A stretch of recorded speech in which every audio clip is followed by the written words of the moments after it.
People across Texas are losing their minds over more than 2 million feral hogs, animals capable of turning an entire year of hard work into rubble overnight.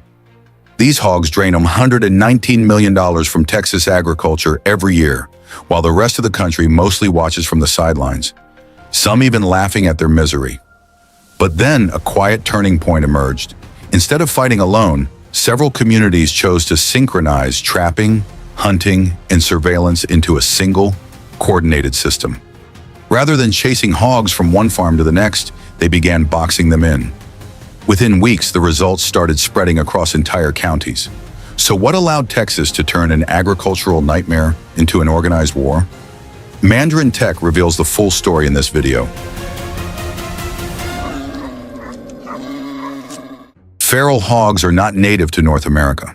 Hundreds of years ago, the continent had no massive wild hog populations like the ones seen today. They were brought here by humans, first by European explorers and later by early settlers, who released pigs into the wild as a form of mobile food for long journeys. Over time, some animals escaped, others were abandoned, and some were later crossbred with European wild boars imported for sport hunting in the 19th and 20th centuries. The result was the emergence of a particularly dangerous hybrid, large, intelligent, highly adaptable, and capable of reproducing at extreme rates. The southern United States, with its warm climate, abundant water, and vast open land, quickly became an ideal environment for their expansion. And nowhere has paid a heavier price than Texas, where feral hogs increasingly behave like an army without uniforms, without borders, and constantly pushing into new territory. In 2004, Jay Norman was planting corn on his field in Fannin County. As he reached the end of a row and turned his tractor around, he suddenly saw something almost unbelievable. More than 100 feral hogs eating the very seeds he had just planted. Not from yesterday, not from last week. Seeds that had touched the soil only minutes earlier were already dug up and gone. Norman stood frozen, watching as the hogs moved in an organized line along the corn rows, tearing up each furrow one by one.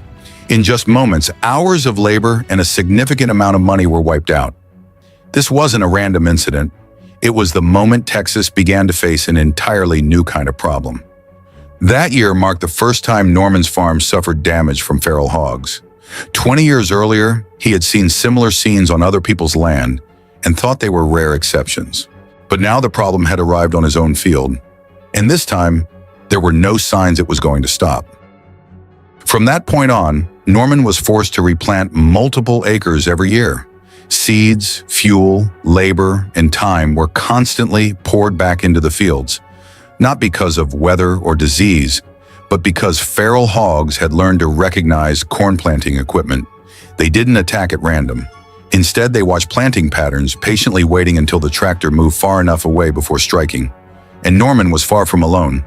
What happened on his farm was just a small part of a much larger problem spreading across Texas.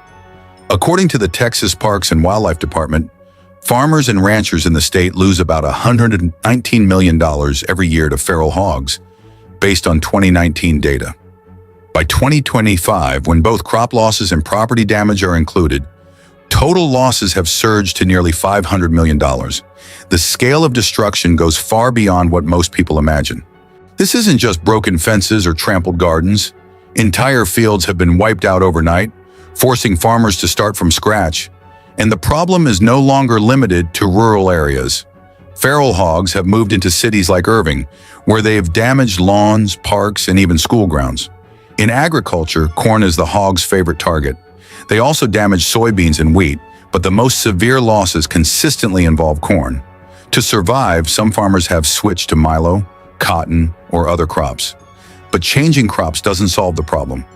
It only shifts the target, because the real danger isn't just the number of hogs, but their ability to adapt at an extraordinary speed. Norman tried every familiar method, setting traps, laying bait, using dogs to drive the hogs away. But the result was always the same. At best, the impact was temporary. The hogs weren't eliminated, they were simply pushed into neighboring fields, only to return once the pressure eased. That wasn't a solution. It was just passing the problem on to someone else. Trapping sounds effective in theory, but in reality, it becomes an endless loop. Norman knows farmers who manage to trap 200 to 300 hogs a year, yet those numbers barely make a dent. With their explosive reproduction rate, surrounding populations can replace those losses within just a few months. You're trying to fight exponential growth with isolated linear efforts. Worse still, feral hogs aren't dumb. They learn to avoid traps, change their feeding times, and steer clear of areas that have been heavily hunted. Traditional methods simply can't keep up anymore. So why are people suddenly saying the feral hog problem might finally be coming to an end? Texas didn't discover a single secret weapon. What they built instead was a layered control system where each piece reinforces the others. Across the state, smart traps equipped with cameras and mobile connectivity have been deployed. Farmers set up large corral traps baited with corn, with cameras streaming live footage directly to their phones. Feral hogs move in to feed, completely unaware that every step is being monitored. Once the entire sounder is inside, the gate is closed with a single tap. From anywhere. Texas Wildlife Services used this exact system in Irving when hogs flooded residential areas near Champions Park. Residents had tried electric fencing, but the real breakthrough came from precise real-time control. No waiting, no guessing. Action only when the moment is right. The difference is scale. Traditional traps often catch just one or two animals, or trigger too early. Smart traps allow operators to wait until the entire group enters, not picking them off one by one, but removing the whole population in a single move. The cost is significant. Initial setup can run into the thousands of dollars plus ongoing mobile fees and maintenance. But compared to replanting 160 acres of corn, at roughly $400 per acre for seed and labor alone, many farmers realize a smart trap can pay for itself after stopping just one disaster. As a result, neighbors often split the cost, sharing systems to monitor multiple properties. These traps also require patience. Hogs must be trained over 10 days to 2 weeks. Gates are raised at first to allow free feeding, then gradually lowered. By the time the trap is fully operational, the hogs are comfortable enough to drop their guard. Still, Texas understands one thing clearly. Even smart traps aren't enough on their own. In fast-spreading hot zones, they needed something more aggressive, a tool that gives feral hogs no time to adapt. Some companies, like Helibacon, began turning helicopters into tools for invasive species control. At dawn, customers climb into multi-million-dollar helicopters, flying low over Texas farmland with heavy weapons, carrying out a single mission: track down and eliminate feral hogs destroying crops below. Unlike deer, which tend to stay within limited home ranges, feral hogs are constantly on the move, and that mobility is their fatal weakness. No matter how experienced, ground hunters can only cover a few hundred acres in a night. A helicopter team, by contrast, can sweep across thousands of acres in just a few hours. In some cooperative areas, up to 400,000 acres. From the air, everything becomes visible. Pilots spot daytime bedding areas hidden deep in thick brush, identify movement corridors between feeding zones, and track hogs crossing creeks and terrain completely inaccessible to vehicles. This aerial intelligence gives farmers a clear picture of hog movement, something years of ground observation could never fully piece together. Hunts typically last around 2 hours and begin at sunrise, right at peak feeding and breeding times. Packages start at $4,000 per person. In Texas, no hunting license is required as long as the operation takes place on private land with the landowner's permission. The effectiveness is real, but even those directly involved acknowledge the limits. Aerial hunting is extremely powerful, but it cannot stand alone. It works best as one strike within a larger system, where pressure is applied continuously from the ground to the sky.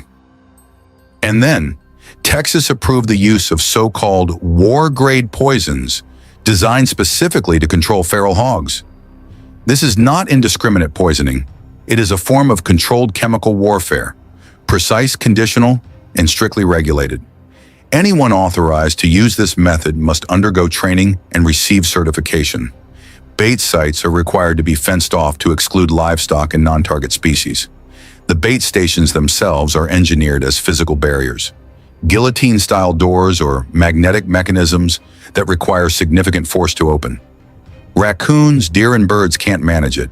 Only feral hogs can. But the key isn't the poison itself, it's how it's deployed. Instead of introducing toxic bait from the start, landowners gradually transition hogs from corn to non-toxic placebo bait. Only after the hogs have learned to open the feeders and eat safely is the poison introduced. The entire process takes 10 days to 2 weeks. The feeder doors are lowered step by step, forcing hogs to apply more strength each time. There's no rushing, no skipping steps. Patience is rewarded with results. Entire sounders, typically groups of 20 to 30 hogs, are eliminated in coordinated strikes. At the same time, researchers continue testing additional chemical options to prevent hogs from developing avoidance behaviors. Debate over environmental impact and animal welfare continues, but the data is clear. When implemented correctly, this approach removes hogs faster and more decisively than any ground-based method. Still, even with smart traps, helicopter hunting, and poison, Texas needed one more element before it could truly say the feral hog problem was locked down.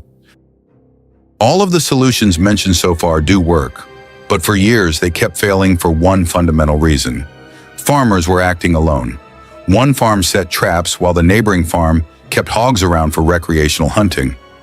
One county launched aerial hunts while the next county did nothing. For feral hogs, that wasn't failure. It was a system full of gaps. They simply moved to wherever the pressure was lowest. Texas gradually realized that the problem wasn't a lack of tools, but how those tools were being used. A method that works on a single farm becomes meaningless if the neighboring land doesn't participate. All it takes is one uncoordinated link for the effort of an entire region to collapse. The turning point came when Texas shifted from individual action to campaign thinking. Instead of isolated efforts, control programs were organized at scale. Multiple farms, multiple counties, operating at the same time and using the same strategies. Pressure was no longer intermittent. Feral hogs no longer had escape corridors. When entire regions coordinated night hunting, strategic trapping, and chemical control on shared schedules, hog populations dropped quickly and stayed down. Crop losses fell sharply. Economic impacts began to reverse. Expensive technology was shared across groups. Trap cameras used collectively redrew hog movement maps across property lines. Real-time communication networks allowed rapid response whenever herds shifted direction. Border areas, where hogs could still re-enter, remained vulnerable. But even there, sustained regional pressure significantly slowed population recovery, and as more areas joined the coordinated model, the remaining gaps began to close. As coordinated campaigns began to show results, Texas started looking beyond the immediate question, not just how to reduce feral hog numbers, but how to stop them from coming back. That shift brought a very different idea onto the table: reproductive control.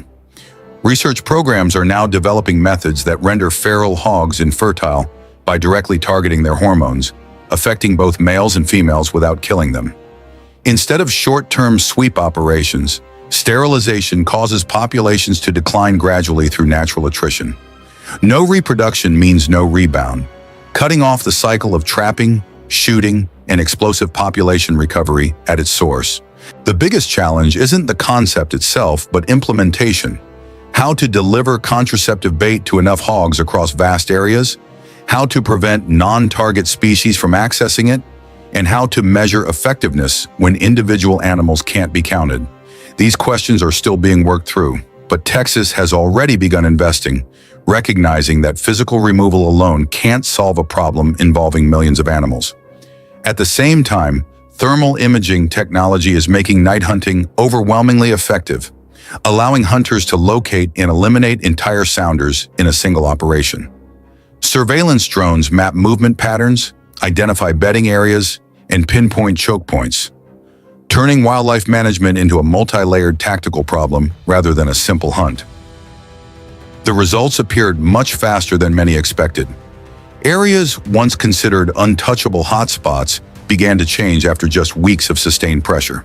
In Irving, where feral hogs had been roaming near Champions Park and residential neighborhoods, the combination of smart traps, electric fencing, and coordinated hunting nearly eliminated their presence.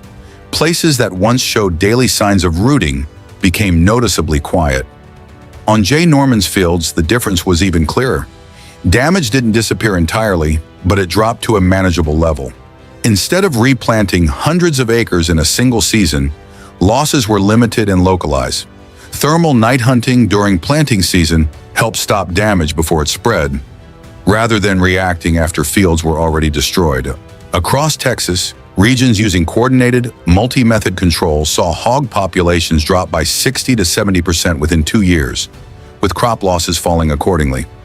At the same time, a new industry emerged around feral hog control. From smart traps and thermal equipment to helicopter services, operator training, and carcass recovery and processing. What was once seen only as an economic burden began evolving into a system that creates jobs, revenue, and long-term control at scale. The fight against feral hogs in Texas makes one thing clear: there is no single silver bullet capable of solving a systemic problem. Only when technology, strategy, and people are connected into a coordinated network does the balance truly begin to shift. From smart traps and aerial hunting to chemical control and reproductive management, Texas isn't just reducing damage, it's redefining how large-scale ecological risks are managed.